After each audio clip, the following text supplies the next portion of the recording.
자, 오늘은 마가복음 1장을 보도록 하겠습니다. 신약 성경 53페이지 마가복음 1장 4절, 5절, 그리고 12절, 13절, 35절에서 39절까지 이렇게 세 부분을 오늘 나누어 보도록 하겠습니다. 먼저 마가복음 1장 4절에서 5절까지의 말씀입니다. 같이 읽겠습니다. 시작.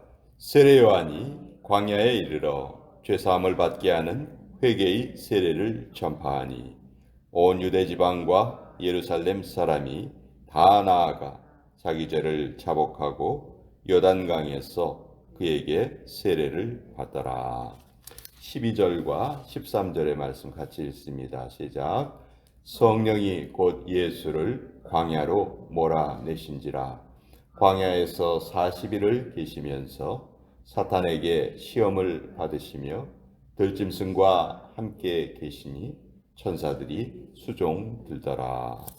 35절에서 39절까지 같이 읽습니다. 시작. 새벽 아직도 밝기 전에 예수께서 일어나 나가 한적한 곳으로 가사 거기서 기도하시더니 시몬과 및 그와 함께 있는 자들이 예수의 뒤를 따라가 만나서 이르되 모든 사람이 주를 찾나이다.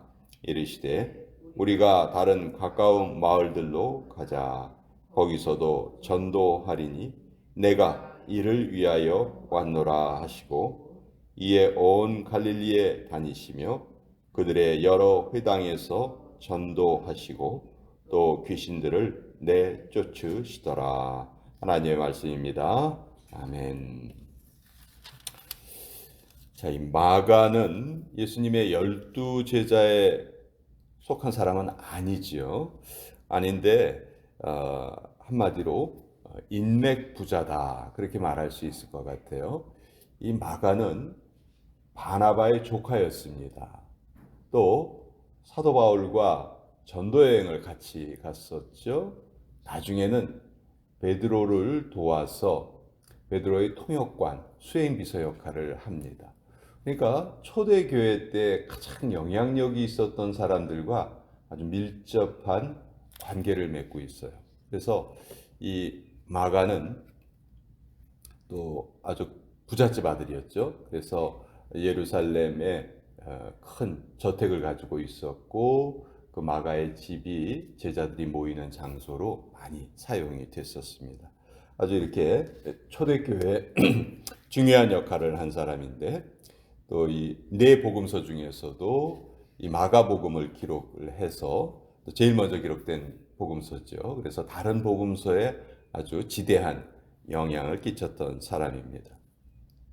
이 마가복음은 특별히 로마에 살고 있는 이방인들을 향해서 이 복음서가 기록이 됐어요. 그러니까 마태와 마가는 그 기록된 대상이 좀 다르죠. 마태는 정통 유대인들을 향해서 예수님이 하나님의 아들이심을 증명하려 했고 또 마가는 이방인들에게 예수님이 누구이신가 그것을 알려주려고 이 복음서를 기록을 했어요.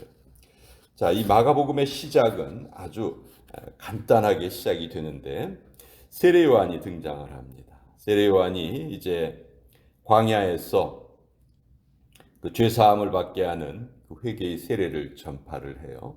자, 근데 여러분 세례 요한이 이 전파하는 장소가 어딘가 하면은 광야입니다. 광야. 여러분이라면 회개의 세례를 받으라. 너희가 회개해야 된다. 이걸 외친다면 어디에 가서 외치는 게 좀 더 합리적일까요? 시장에서 외치는 게 좋을까요? 광야에서 외치는 게 좋을까요? 누구나 다 시장에 가서 외칠 것이다. 그렇게 생각할 겁니다. 왜냐하면 시장은 사람이 많이 모이는 곳이거든요. 반면에 광야는 사람들이 모이지 않는 곳이에요. 아니 외치려면은 사람들이 많이 모이는 곳에서 외쳐야지 왜 사람들이 없는 광야에서 외쳤는가? 이 광야라는 말은 사람이 없다는 그런 의미보다는 사실은 하나님과 가장 밀접하게 교제를 나눌 수 있는 곳을 성경에서는 광야라고 해요. 광야는 정말 아무것도 볼 것이 없어요. 볼 것이 없다 보니까 우리의 정신이 빼앗길 것이 별로 없어요. 그렇죠?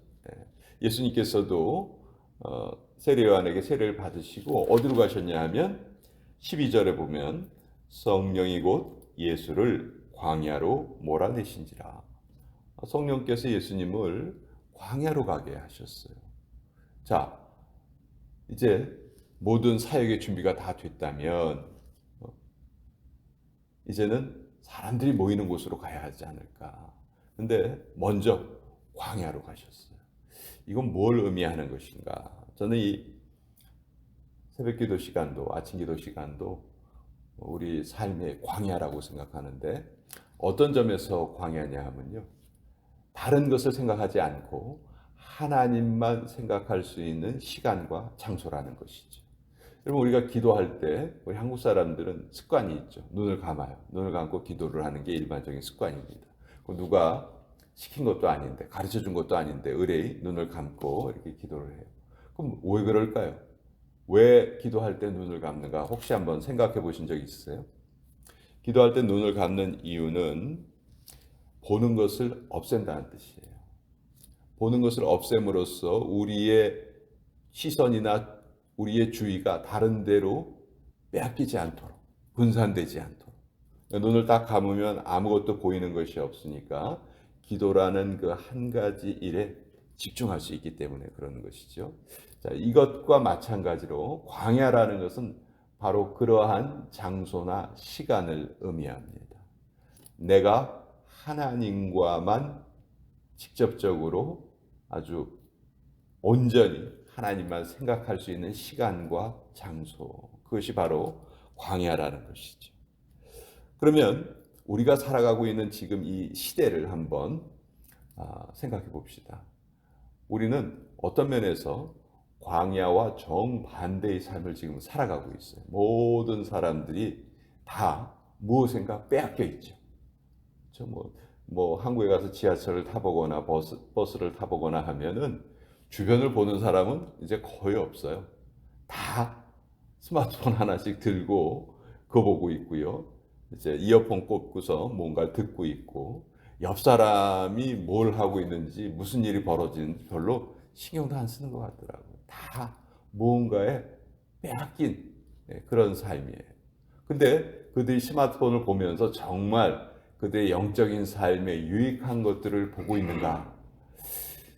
거기에는 또 그렇다고 말할 수 없겠죠. 그래서 이 하나님과의 긴밀한 교제를 막는 그런 시대 속에서 우리가 살고 있다. 그런 시대 속에서 우리가 날마다 추구해야 될 것은 바로 광야라는 거예요. 광야. 그러면 지금 우리는 어떻게 광야로 갈 수 있는가? 아마 우리의 시선을 분산시키는 것, 우리의 신경을 빼앗는 것, 그것을 조금 줄여야 하지 않을까. 저는 좀 그렇게 생각을 하는데요. 이스라엘 백성들도 애굽에서 나오자마자 광야에서 40년을 살았죠. 또 아브라함이 부르심을 받고 이 가나안 땅으로 와서 아들 하나 없이 정말 몇십 년을 그 광야 생활을 했습니다. 또 모세도 40년을 광야 생활을 했고요. 다윗도 왕이 되기 이전에는 정말 오랜 기간 광야에서 도망자 생활을 했어요.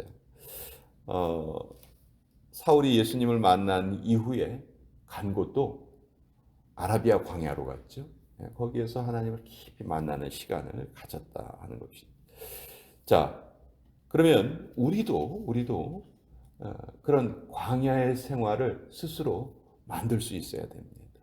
그래서 이러한 아침 기도의 시간을 우리가 함께 갖는 것도 너무너무 중요한 일이고, 예수님께서도요 보시면 35절에 보시면 새벽 아직도 밝기 전에 예수께서 일어나 나가 한적한 곳으로 가서 거기서 기도하셨다.